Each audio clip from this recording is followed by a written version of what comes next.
Hello, nizere ko meze neza bitewe n'aho muherereye n'abatameze neza mukomeze kwihangana. Ni kuri DGTV show, narababwiye ngo nta mpamvu yo gutinda, nta mpamvu yo gukererwa. Igihe muzaba muba mutangiye kuntekerezaho nanjye nzajya mba nahateye amatako, ntago muzajya mumbura pe. Bafite akantu keza cyane. Mbere na mbere kora subscribe umuntu wanjye, wowe ukigera hano ngaha ndakwinginze bikore koko ni ubuntu, kandi niba ubikoze Imana ikumera umugisha, nawe wabikoze Imana ikomeze kuba amera umugisha. Rero maze iminsi mbereka ibintu byiza byose, narababwiye ngo buri kimwe cyose nzi cyagira umumaro ku nshuti zanjye nzazereka. Noneho rero uyu munsi hari akantu navuze ngo kuki nabereka. Igihe cyose nzajya mbona akanya gatoya nkaba mfite akantu nabanzi, nukuri nzajya nkabereka. Nababwiye ko nta mpamvu n'iyi n'imwe yo kutabereka ikintu cyose cyagize umumaro ku buzima bwa Dorcas. Koko nababereye umuntu wanyu, kandi nshimiye wowe ujya unyura inyuma mukanshimira ko ibyo nabahaye byabaye byo, nanjye biranezeza cyane. Kandi nukuri n'uwo bitabera byo, ntago abantu bose duhujimo, ntago duhuje imibiri. Birashoboka pe, ntago najya nkwizeza ngo 100% ngo niba byari byarakunaniye ngo birahita byemera, ngo niba byaragenze gute ngo birahita byemera. No, ahubwo nakubwira ati uragerageza ukareba, hari igihe usanga duhuje mu bijyanye n'ibyo wari ukeneye no mu byo navuze. Guys, rero naravuze ngo hari ikintu kijujubya abantu, nanjye cyari cyaranjunjubije. Murabizi ku bantu batuye muri ibi bihugu, bitewe n'utuzi dukora dukunze kwambara inkweto zifunze. Kera muzi ko bavuga ngo iyo umuntu ngo yambara inkweto zifunze ngo agira uturenge tworoshye, ngo agira ibiki n'ibiki. Guys, ngendagira ngo mbabwire ngo nari mfite munsi y'ikirenge hakomeye ku buryo naryamaga mu mashuka, ishuka yanyuraho nkagira ngo iracitse. Noneho kwa kundi umuntu ajya muri salo yagiye nko gukoresha inzara, nyine nko ku birenge ugiye gucisha nk'inzara, ubona hari umuntu ufite inzara zinjira mu birenge, ukagenda ugiye nko kuzikuzamo. Njya ngira inzara zitari nziza zo ku birenge. Ndangije rero umuntu ari kunshira inzara agiye kunyoza, arambwira ngo none ko munsi y'ikirenge cyawe ngo hakomeye hatandukanye n'undi muntu. Aramubwira ati nuko nguko bimeze nyine, nuko nisanze. Arangije arambwira ati ndagira ngo urangira umuti kandi mwiza cyane uzanshimira.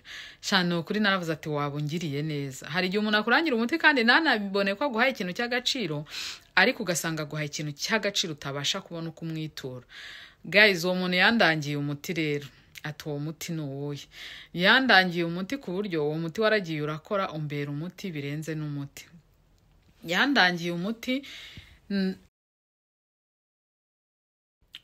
Ubwo rero uwo muntu baranangiye, andangira nyine ambwira uko kuntu.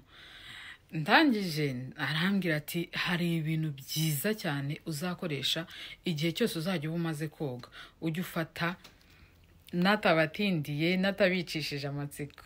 Abantu bari tayari kureba icyo kintu, kandi ubusanzwe ubibona, ariko ukabona ari ibintu biri aho utatekereza ko byakubyariramo icyo kintu. Arambwira ati rwose uzajya ubikoresha uko umaze koga.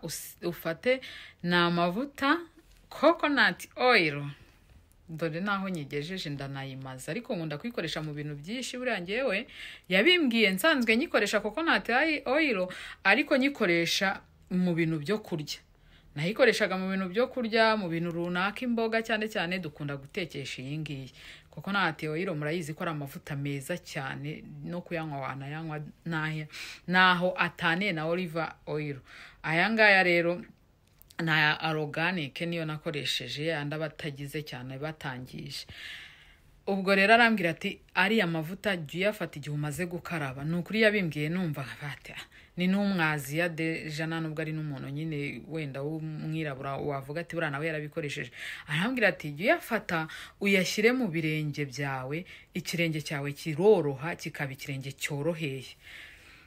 Ati ntago kigugara kwa kundi ikirenge kiba gikomeye. Amavuta rero narabigerageje, mita rwose nanafata ayarageze mu gice, mita ngenda ngura andi mashyashya yo mu gikoni, mfata yarageze mu gice mita nyajyana. Aya mavuta nyakoresheje nk'amezi 3 gutyo munsi y'ibirenge.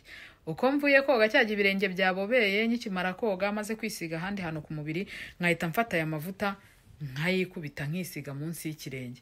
Ikirenge cyanjye nagiye kubona mbona ikirenge kirakeye. Na kumwe ujye umara igihe nyine woga wijabagura, uhita uguruka wakerewe ku kazi. Nimvuga kuguruka murabizi abantu baba mufite utuzi hirya no hino mukorera ku masaha, njya kwa kundi ujya usanga mu kirenge harakoze akazu k'ibintu by'umweru kubera ko kutacyoga ngo hake. Niko byangendekeraga, wasanga ikirenge nyine cyarakomeye noneho cyarabaye nk'urukwi. Noneho rero ndangije aya mavuta nkajya nyakoresha. Ni ukuri simbabeshye, aya mavuta yankoreye umuti. Ndakwinginze ngo nawe uzagerageza no mavuta ubundi uzunyibwirire. Aya mavuta ni aya mbere ku birenge, munsi y'ikirenge gusa niho nyasiga. Aragenda rwose ikirenge kigacya kikaba ukuntu, kikaba nka chocolate, kwa kundi ikirenge kiba cyarabaye umweru bigahinduka ugasanga ikirenge kimeze neza. Cyajya umaze kwisiga andi mavuta yose uhita ufata aya mavuta ukisiga ugasanga ibintu ni wane. Narababwiye ngo buri kimwe cyose cya Dorcas nzajya mbaza nyine, buri kimwe cyose mbona cyakugirira umumaro, mbona cyagufasha wowe uba wibaza ngo ariko ubundi bigenda gute. Ni ukuri gana kwa Dorcas nkwihere buri kimwe cyose wumva, ujye umbaza umbwire ngo ibi n'ibi. Ariko guys, mukajye mugira jealous, mujye mumbwira nanasutse, mumbwire uko bimeze niba naberewe. Nako karaga hisemo nuko ako nimba ndi kugenda mbiyenzaho. Njya mbiyenzaho rero ukagira ngo neza nanjye nkabereka nazamuzitsa nkaseka neza nkashanyuka. Nuko rero aya mavuta nuko ibyo nababwiraga mwabyumvishe, ni amavuta meza cyane. Please wowe ufite mu kirenge hakomeye cyangwa ubaye uzi umuntu ufite ikirenge usanga gikomeye, harimo n'ababa bafite imyate, amaga, aya mavuta nazagucike. Uzayafate ujye uyicara n'ahandi umaze kogera uhita uhanagura mu birenge, uhita uyasigamo neza, aba ameze neza. Ni amavuta meza cyane. Nkaba nangiye kurangara rero, abantu batangiye kunyura ku idirishya ry'ahantu mba ndi, dore ukuntu aba ameze. Nuko nguko nyine biba ari ibintu utamenya bitagize bya cyane, ariko usanga ari ibivuta byiza pe, byiza. Nimbifata se ndabisigaye ko namaze koga do. Nuko nguko bihita bisungunuka nk'ubuto, murabona ukuntu bihita bigenda bishoka, ariko ni ibivuta byiza. Senda naganika amaguru nahagera, ntago nabereka amaguru, ntago ndi kuhagera, ariko nyine amaguru aragenda koroha akaba amaguru meza. Mwabantu ndi kwitegura ngiye ku kazi rero, nabazaniye mbangira ngo mbereke buri kimwe cyose. Narababwiye nzajya mbazanira mwibereho. None rero munyihanganire ngiye kujya mu kazi, ariko icyo nzi icyo nagombaga gukora ndagikoze. Weho ufite buri kintu cyose ushobora kumbaza wambaza, nagusubiza.